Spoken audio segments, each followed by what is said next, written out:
Okay, so this is objectively a very silly object. It's a plastic tray of sand. Costs like $12. And I want to tell you that this thing, and its 700-year-old ancestor, the actual temple rock garden, might be one of the most quietly effective pieces of psychological engineering humans have ever built. Not effective in a vague, vibes-based, crystals on your desk kind of way. I mean, there's actual cognitive science that explains why staring at rocks and raked gravel does something measurable to your nervous system. So here's my thesis, and then I'll spend the next 12 minutes trying to convince you of it. A Zen garden isn't a garden that forgot to add stuff. Every rock, every rake line, every patch of nothing is doing a specific job on your brain. And once you see the mechanism, you can't really unsee it, even on a plastic tray on your desk. Let's start with a claim that sounds obvious once you hear it. Looking at things is work. Your eyes don't rest even when you think they are. They make these tiny rapid jumps called saccades, dozens per second sometimes, constantly hunting for something new to process. In a normal environment, a street, a feed, an office, there's always something new to land on. A notification, a face, a sign. Your brain tags it, files it, moves on. Over and over, all day. Now put your eyes here. There's almost nothing new to find. A rock, some gravel, another rock. Your visual system runs out of new information almost immediately, and that's the mechanism. That's not a design failure. That's the whole trick. Back in the 1980s, psychologists Rachel and Stephen Kaplan proposed something called attention restoration theory. Their argument: focused attention, the kind you use at work, in traffic, doom scrolling, is a limited resource. It gets depleted like a phone battery. What restores it isn't nothing. It's a specific category of stimulation they called soft fascination. Things interesting enough to hold your gaze, but undemanding enough to ask nothing back. Clouds, fire, water.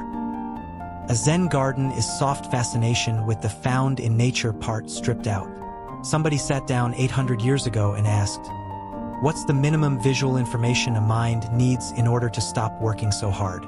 And then they built it out of rocks. Here's the part that took me a while to actually get. Most of what you're looking at in this garden isn't the rocks. It's the space around them. The Japanese have a word for this, ma, and the English translation, negative space, honestly undersells it. Ma isn't treated as an absence in Japanese design. It's treated as active, a kind of presence made out of nothing. Quick analogy. A held note in music means nothing without the silence around it. Rhythm only exists because of the gaps between the hits. Ma is that idea applied to physical space. The emptiness isn't what's left over after the design is done. It's what makes the design legible at all. And cognitively, that has a real effect. Fewer objects means your brain isn't constantly comparing, sorting, reorienting. It has room left over to notice texture or light or the rhythm of the rake lines, because it's not busy triaging 100 competing things. Some researchers call this attentional decompression, which is a fancy way of saying you're not being entertained. You're being given room. That silence you just sat through. Awkward, right? That's basically what this garden is trying to do to your entire nervous system, just stretched out over an hour instead of 3 seconds. Here's where I think most explanations of Zen gardens get it backwards. They treat the finished garden as the point and the raking as maintenance. I'd argue it's the opposite. The raking is the actual therapy. The finished pattern is basically a side effect. Raking gravel is repetitive, rhythmic, and it needs just enough attention that your mind can't fully wander, but not so much that it feels effortful. That's not an accident of task design. Psychologist Mihai Csikszentmihalyi mapped this exact zone when he coined the term flow.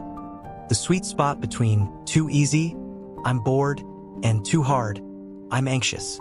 Raking a garden isn't intense enough to produce full flow state the way, say, climbing a cliff face is, but it's the same mechanism running in miniature, a low-stakes, physical, repetitive task that anchors your attention right now, instead of 6 tabs deep into a spiral about tomorrow. And this, I think, is the actual reason the $12 desk version caught on in therapists' waiting rooms and open-plan offices. It's not about the aesthetic. It's that repetitive, tactile motion is a genuinely used grounding technique. Occupational therapists use rhythmic hand movements, raking, kneading, sorting for exactly this reason. They're too simple to require real problem solving, but too physical to let your mind fully drift into rumination. You can't spiral and rake at the same time. Try it. It's oddly hard. Here's the detail that took me the longest to actually appreciate. The garden is never finished. Wind messes up the gravel. Leaves land on the pattern. Someone has to come re-rake it, forever on a loop with no end point. I used to think that was just upkeep, annoying but necessary. Turns out that's the entire point. There's a broader Japanese aesthetic idea here called wabi-sabi, built around imperfection, asymmetry, the passage of time. Zen gardens are deliberately never symmetrical, never complete the way a manicured European garden aims to be. And psychologically, sitting with something that keeps almost dissolving is basically a rehearsal for a much harder idea. Nothing you build or feel or hold onto stays fixed. That's not a bummer, by the way. It's closer to what modern psychology calls acceptance. Not giving up, just not fighting reality about what it is. There's actual research behind this from acceptance-based therapies like ACT, acceptance and commitment therapy, showing that a lot of psychological suffering comes from resisting change more than from the change itself. A garden that's built to be disturbed and rebuilt and disturbed again, that's a genuinely elegant way to practice that once a day without anyone giving you a lecture about it.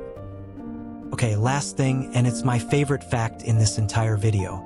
Ryōan-ji's garden has 15 stones, arranged in small clusters.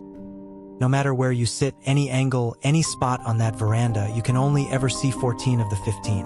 One is always hidden behind another. Nobody actually knows if this was intentional. Historians have argued about it for centuries.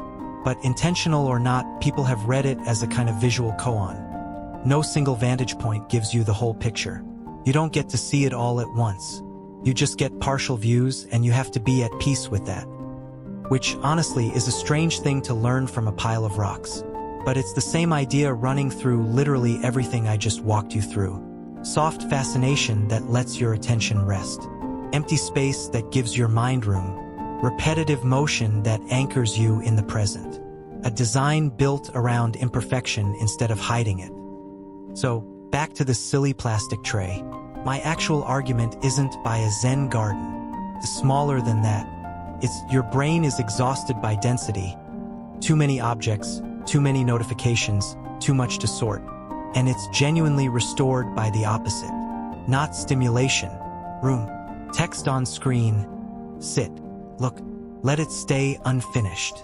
Narrator, VO, you don't need a temple in Kyoto for that. You need about 5 minutes, something repetitive to do with your hands, and a willingness to let it be a little unfinished when you walk away. The garden was never really about the rocks. It was about giving your mind somewhere quiet enough to hear itself.